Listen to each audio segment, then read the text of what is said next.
Hi, I'm Alex Goldman. This is Hyperfixed. On this show, listeners write in with their problems, big and small, and I solve them. Or at least I try. And if I don't, I at least give a good reason why I can't. This week, Parker's obsessed with this movie, but she cannot find it anywhere. Okay, so you know this show's about solving problems and answering questions, and if you didn't know that, it's really time for you to catch up. I just explained it about 5 seconds ago. But there's actually a second question undergirding every episode of the show, and it's a question that we ask of the people who write in with problems. And often, it's as important as the question they ask us. And the question is, why do you want to know? Why do you care about the origins of this weird old button you found? Or how many grams there are in an American cup of butter? Sometimes our question askers know the answer instantly. Like, it's in their bones. They just immediately know why it's important. And sometimes it's as elusive as the question they wrote in with. And sometimes we just kind of have to dig around before we find a reason that rings true. But never have we had to do less digging than with this week's listener, Parker.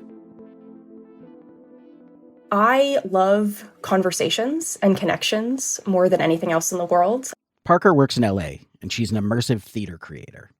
I look at every new person as a friend I haven't made yet, which sounds incredibly cheesy, but it is true, and it's how I move through the world. And immersive theater is a phenomenal way to take something that's usually extremely transactional, performance, and make it even closer and even more intimate than something like theater normally is.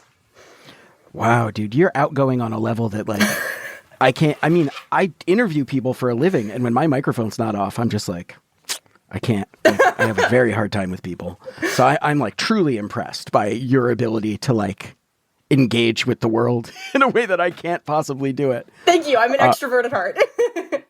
Parker cares about people in the way that some folks care about sports teams. It's visceral, it's devotional. And when it's combined with a problem, it can be a bit obsessive. But we'll get to that in a minute. There is a movie that I would really like to watch that seems to not exist. It for sure was made. It was available for purchase on Amazon Prime for a period of time. And now it seems to have disappeared into the ether on a level of lost media. Lost media is exactly what it sounds like. Movies, TV shows, news broadcasts, music, things that were once publicly available, but for any number of possible reasons are now just gone. The thing is, a lot of times, the media that people are looking for isn't gone. It's just missing. And if you ask the right person or you dig far enough, you can still find what you're looking for eventually. But in Parker's case, that search had not been particularly fruitful. None of the people that I've asked across a bunch of different genres of research have been able to find it for me or find much information about it. Can you tell me what this movie is? So the name of this movie is I'm Obsessed with You, But You've Got to Leave Me Alone, which is perhaps the most ironic title for a movie that I am obsessed with, but can't seem to find ever. Okay, so let me pause to say that until Parker sent in this question, I had never heard of this movie. And when I Googled it, it seemed like only about a handful of people have ever seen it. And before you start thinking this is going to be a story about the coolest movie you've never heard of, pump the brakes for a second, because this does not sound like it's going to be that movie. I'm Obsessed with You, But You've Got to Leave Me Alone is a 2014 indie movie about a college improv troupe who has some kind of experience. Then, according to the logline, they are, quote, forced to confront the group's friendship and future. The movie's directed by someone I've never heard of. It's also written by someone I've never heard of. And I recognize some of the faces in the cast, but there's only one that I can really identify by name. What is it about this particular movie that is so interesting to you? Like, it doesn't sound like I've certainly never heard of it. It certainly doesn't seem like it has any kind of cult following. I Googled it and could barely find any people who had seen it. I've seen a couple reviews of it. Mm-hmm. But how did you come across it, and why is it such a particular obsession of yours? So from about 2019 to 2023, I was aware of a problem in the world, a very minor problem in the world that was specific to me particularly. So this particular problem, the problem that gave birth to the problem that I am now trying to solve, it starts with a couple TV actors. Rachel Brosnahan, who you may know was the Emmy-winning star of The Marvelous Mrs. Maisel and is going to be Lois Lane in the upcoming Superman movie, and Jason Ralph, who starred in the Sci-Fi Channel original series The Magicians. Parker loves these two actors, and these two actors love each other. In 2019, Rachel confirmed that they'd gotten married. And in 2022, when Jason showed up on Rachel's show, Parker, who cares more about connection than anything else in the world, was eager to see their connection. But they never shared a scene together. And looking back at their IMDb pages, Parker discovered that this wasn't the first time this had happened. Rachel Brosnahan and Jason Ralph had actually been on 4 of the same TV shows. But according to Parker, never even for a split second were the two of them on screen together. So when Parker discovers that the couple first met on this very little indie movie called I'm Obsessed with You, But You Gotta Leave Me Alone, she decides she has to see this movie. But as you already know, Parker hasn't been able to find it anywhere. Now, I should say, the couple did eventually share some scenes in the 5th and final season of The Marvelous Mrs. Maisel, but by the time that happened, Parker was already in way too deep. Once I figured out that there was this movie out there, I became obsessed with it. I have this sort of like obsessive personality when there's like a question that I dig my fingers into. Okay, so what did you do? Like, tell me some of the ways that you tried to locate this movie. I explored a couple different avenues.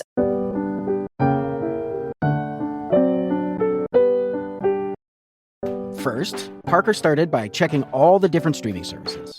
And when she couldn't find anything on the US streamers, she turned to her international friends. Sometimes it's available in, I've got a friend in New Zealand. I asked her to check on some streaming services. When nothing turned up there, she went to her local physical media expert. I have a good friend of mine who deals with all sorts of CDs and DVDs and VHS tapes, and I asked him to look at his collection and reach out to other collectors that he knows. He couldn't find it. So she turned to the public library system to see if it was on Hoopla or Canopy. Hypothetically, the Seattle Public Library has a copy, but none of the Seattle Public Library librarians I reached out to could find it or had access to it or anything like that. And at this point, solidly out of legal options, Parker reaches out to the torrenters. Now, if a piece of media has ever been available for purchase on the internet, generally speaking, a seasoned torrenter will be able to find you a copy of it. Except in this case, the only thing they were able to find was some small segment of the movie that had been filmed on a smartphone. In the interest of being thorough, I checked all the torrenting sites I knew of, and I still came up empty. It feels like this movie just blinked out of existence. And Parker isn't the only one who's noticed. When prepping for our interview, we found multiple Reddit threads filled with people asking for help locating the movie. There was one person who said they found a website that would ship a DVD of it from Pakistan. But Hyperfix producer Amor Yates looked into that, and it turned out to be a scam.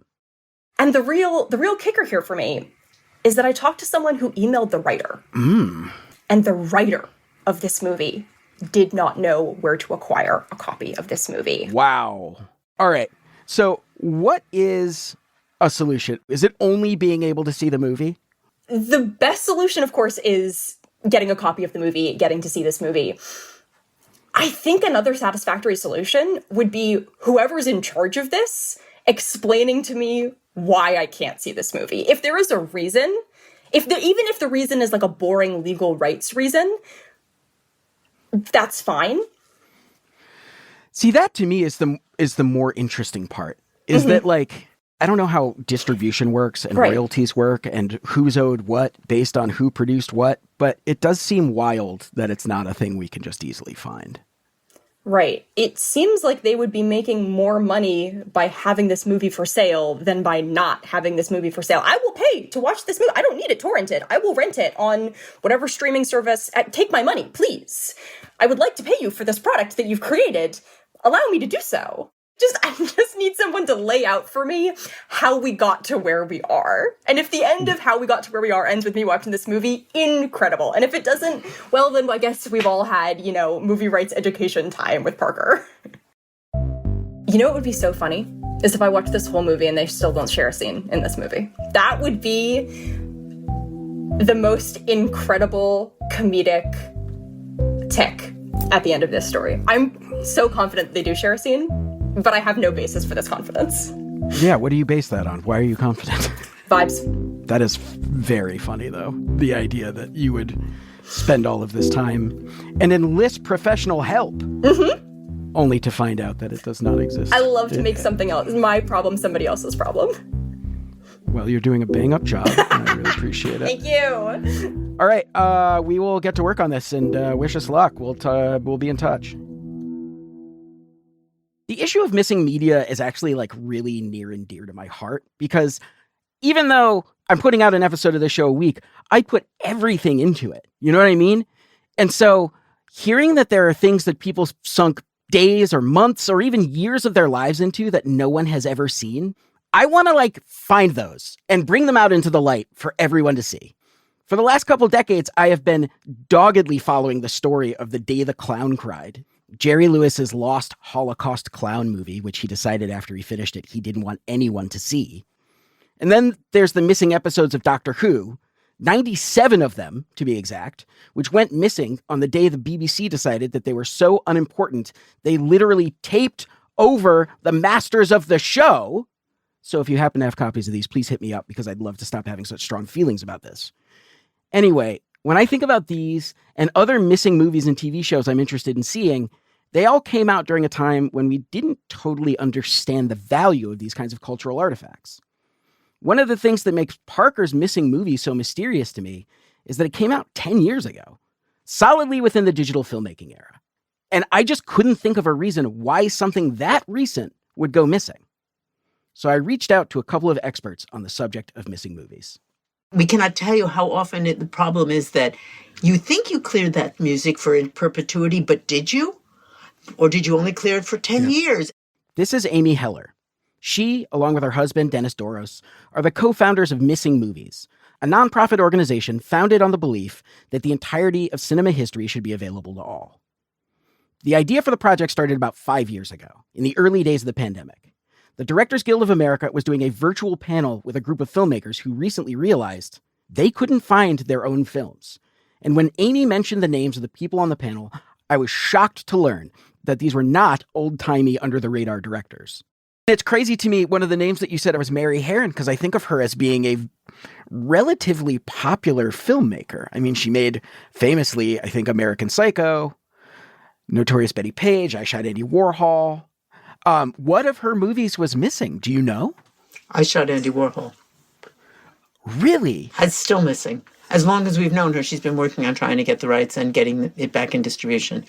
But this is not unusual. Allison Anders has films that are out of distribution. Nancy Savoca had films. John Sayles has many films that have been unavailable. It turns out that while most of the cinema-loving dummies like me were focusing on finding missing movies from the 50s, 60s, and 70s, a whole new generation of movies has started to go missing. Here's Dennis. We have discovered that the films that we grew up from the 80s and 90s and even today, films are getting lost. And this isn't just happening because the physical materials are being lost or damaged. Dennis and Amy told us that these days, the main reason that movies are getting lost has to do with rights, contracts, and other legal issues. A lot of these films, the rights have expired and no one knows who owns the rights. Also, production companies. Independent films were frequently made by small, temporary LLCs that disbanded after the production. So even to find out who owns rights is sometimes very difficult. People don't know who owns the music rights to the film anymore. Sometimes there's SAG agreements that you have to be aware of. And then you're talking about contracts that get lost. And then you also have to stop and think about the underlying rights. So there's a whole confluence of existential problems that have been created that films are getting lost every day.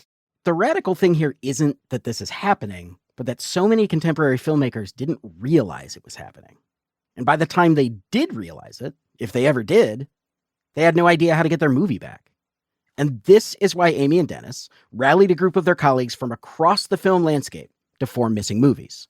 To tell not only the directors from 30 years ago, you need to find out where your rights and materials are, but to all the directors making films today, you are making a film. This is what you need to know to preserve your film, know where your rights are, and to keep track of it for the next 50 years.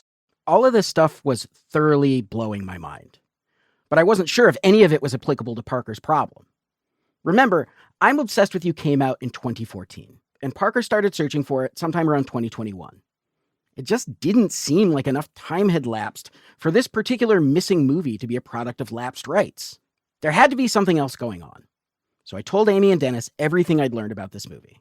I told them it was made by first-time filmmakers, working with actors who were unknown at the time it was made, and that aside from some film festivals, it didn't appear that this movie had ever gotten a theatrical release. The issue of movies that don't get released is one that is close to our hearts because you know what kind of movies don't get released? Bad movies don't get released. Movies that may be somewhat amateurish, but amateurish in a way that's really interesting, or that may be from a community that doesn't have access to the same kind of production standards that we're used to in Hollywood. When we first started working on films from the 70s and 80s, you know, as a film person, I was sometimes like, it's kind of awkward. That's kind of an awkward shot. Or that actor is maybe not the greatest actor who ever lived. But there's more to a film than just one level of, you know, polish. And some of these films have now become really important in inspiring a next generation of filmmakers. The thing is that if nobody notices these movies right out of the gate, if they don't have a bankable name, or they don't make a splash at a film festival, they can, and do, fall into oblivion. Especially independent movies, and especially now, because there's just so much out there. And because that experience can be so demoralizing, sometimes the filmmakers will pull the movie off the internet. They'll put it in a hard drive, push it to the back of the closet, and because a lot of filmmakers don't understand the mechanics of proper preservation, that's where the movies die. We'll talk to filmmakers and they'll say, I think the negative is in my mother's storage unit in Hoboken. I mean, literally. Or I think it's under the bed in my kid's room.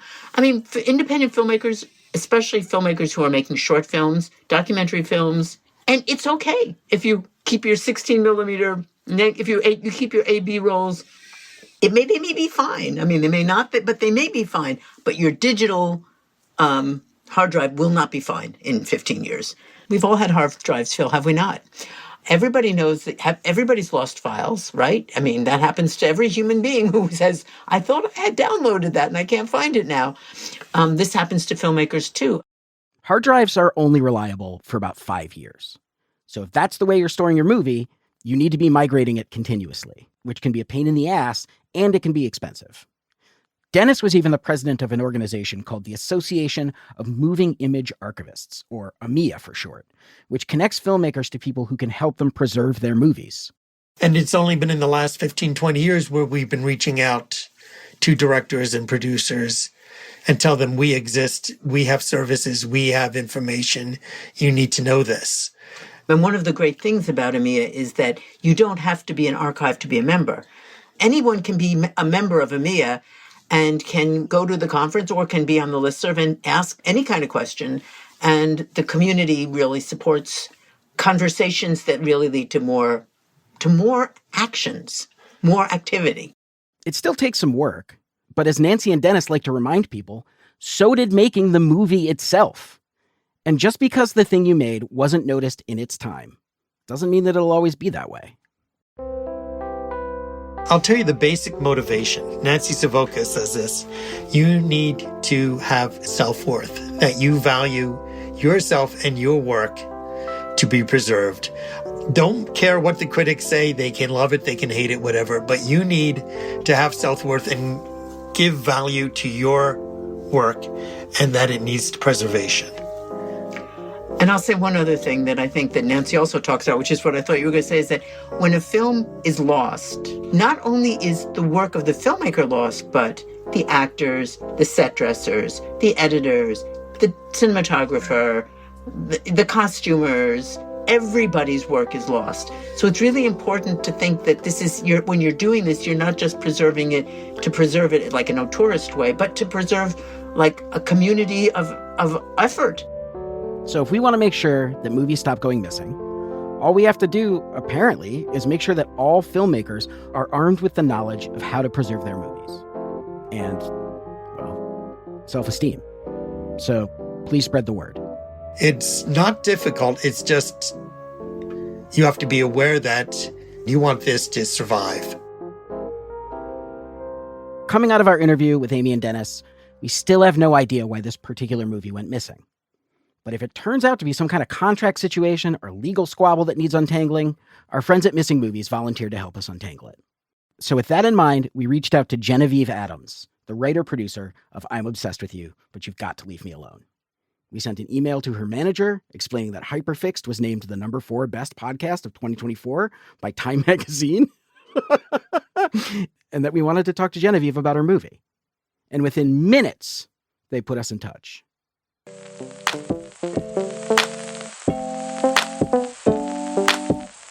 After the break, we find out how and why this movie went missing.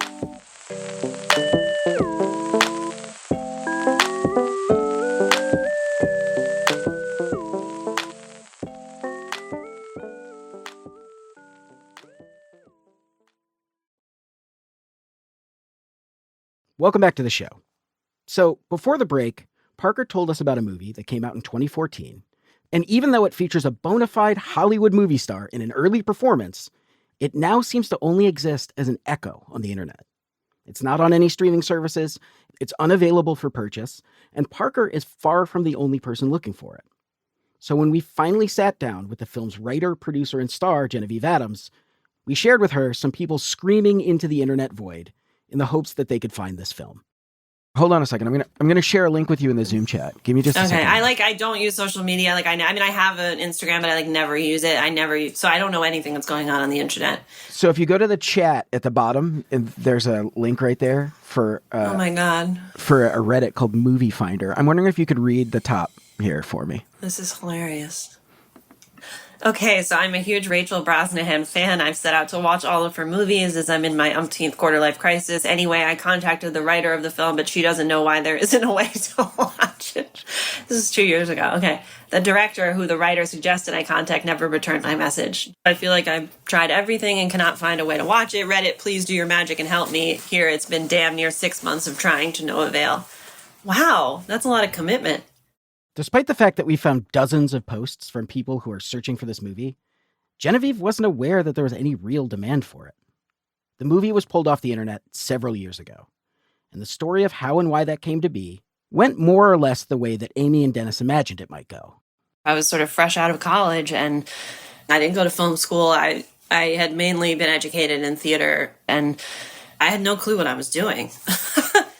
Nevertheless, Genevieve poured herself into the making of this movie. It was based on this very pivotal time in her life when she felt more awake and inspired than she'd ever been before. The characters were based on her friends.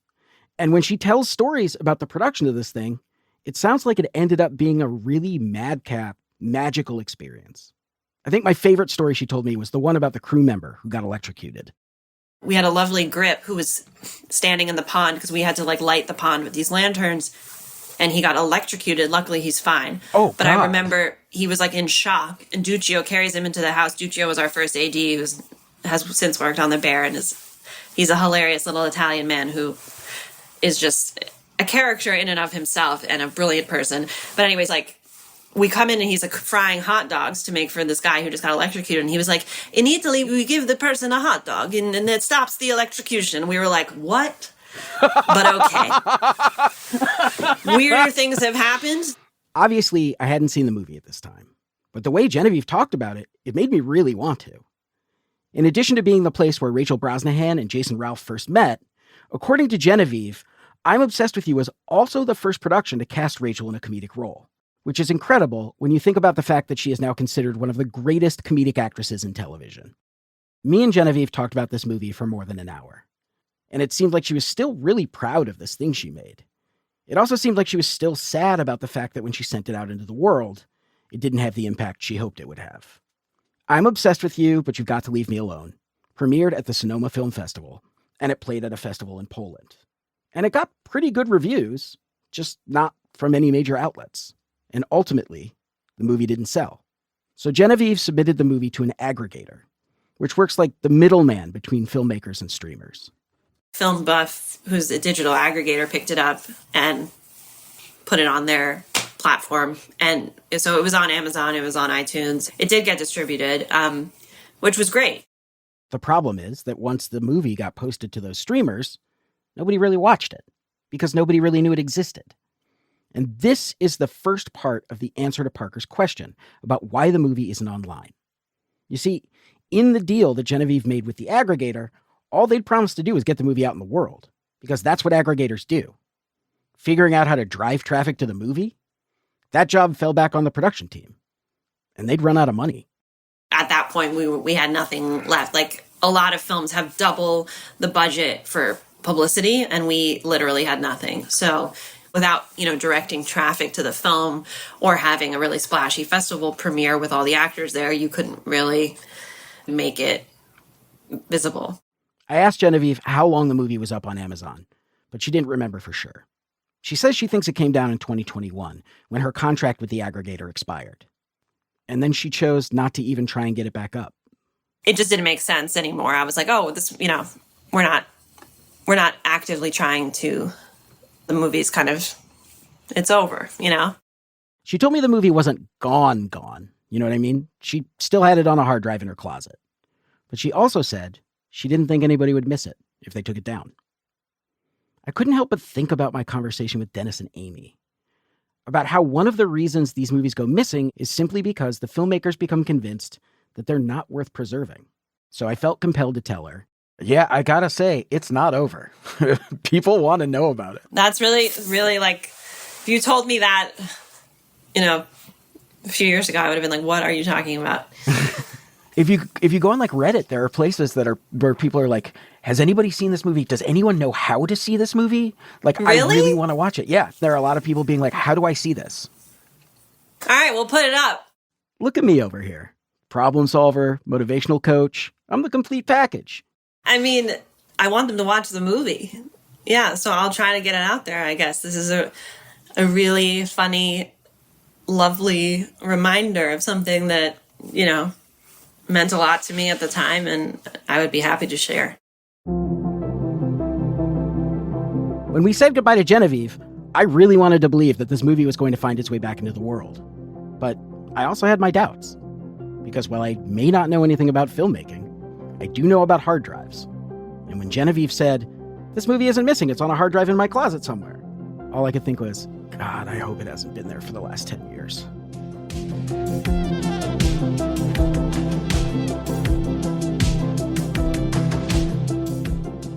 Over the next several weeks, we waited to hear from Genevieve.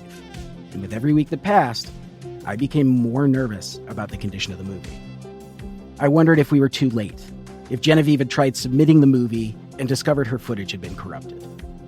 We emailed her from time to time to check on the status of things, and for a while, it was hard to understand the status of things. At one point, she told us she submitted the film to Tubi, but the requirements were more extensive than she thought they'd be, so she asked an editor to help her. And then I had to check out for a bit, because the whole thing was getting too stressful. And then finally, just a few weeks ago, we got an email from Genevieve with a status update that we could pass along to Parker. When we connected back with Genevieve to see what was going on with the film, she was like, actually, I've got some licensing offers. You just have to wait. And then we were like, okay, let's wait and wait and wait.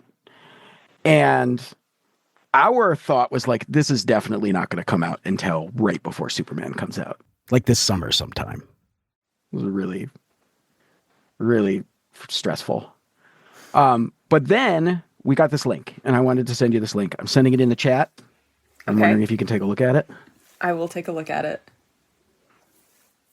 Oh my God! It's just up on Amazon! I can't believe that at the end of this, Amazon is the good guy. Oh my God. Not only can you rent this now on Amazon for $3, you can own it if you want. when did this appear? Like a couple days ago? I was like, they wouldn't have emailed me unless there was some big thing that happened. This is huge. Listen, Genevieve told us she never would have done any of this submission if you hadn't reached out. And we wouldn't have contacted her if you hadn't submitted the problem. So this movie exists in the world. It is available again, pretty much solely because of your efforts. Damn. As somebody who has an appreciation for the work that lost media people do, no understanding, but a deep appreciation, this feels really good on a number of levels. Do you feel like we solved your problem? Oh, 100,000%. You have solved my problem completely. This movie is available. I could click watch right now if I had time. I am so happy that you feel this way. We have one more request of you, if you don't mind. Yeah, absolutely. Can we get like a voice memo from you when you are either starting or ending the movie? Just so we can hear you in the process? In situ, enjoying this film. 100%. Exactly. I would absolutely send that to you. Awesome. I am so glad. Thank you guys so much. Seriously, you guys have worked so much harder on this than I ever could have. And what seems like a kind of a silly request, but a real problem that like clearly other people were having is now very gratefully solved. So thank you guys so much. I am unbelievably excited to watch this movie. Awesome. We're unbelievably excited for you to see it. So congratulations. We did it. We're the best. I defy you to find a person out there who says this is not a rollicking success. It's Saturday afternoon. I've just finished watching I'm Obsessed with You, but You've Gotta Leave Me Alone, which is a wild thing to get to say after 5 years of waiting to watch this movie. I laughed out loud multiple times. I just had such a great time watching it. I have a hard time imagining that either Rachel or Jason is really anything like those characters in regular life, but definitely getting to see them on screen together was exciting. Like knowing that this is where it started, and that they got married is really cool. I think they're both really wonderful actors, and I hope that they both go on to phenomenal careers working with each other. If they like that, I don't know, maybe it's terrible to work with your spouse. Maybe they're like, oh God, please stop casting us in things together, because it sucks. I can't imagine that's true, but I don't know them. But yeah, I'll never get tired of seeing them get to share a screen. Okay, that was brain dumpy. Thanks, guys.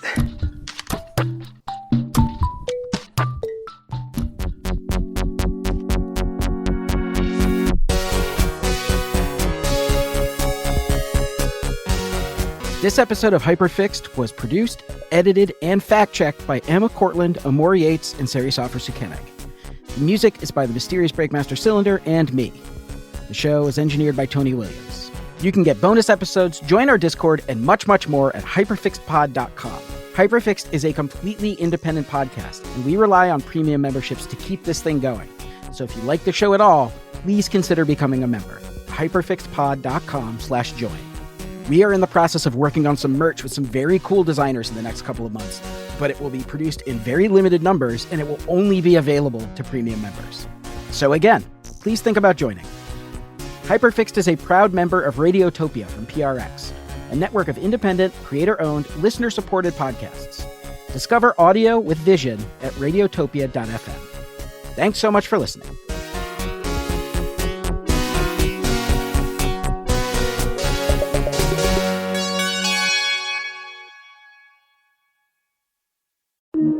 Radiotopia.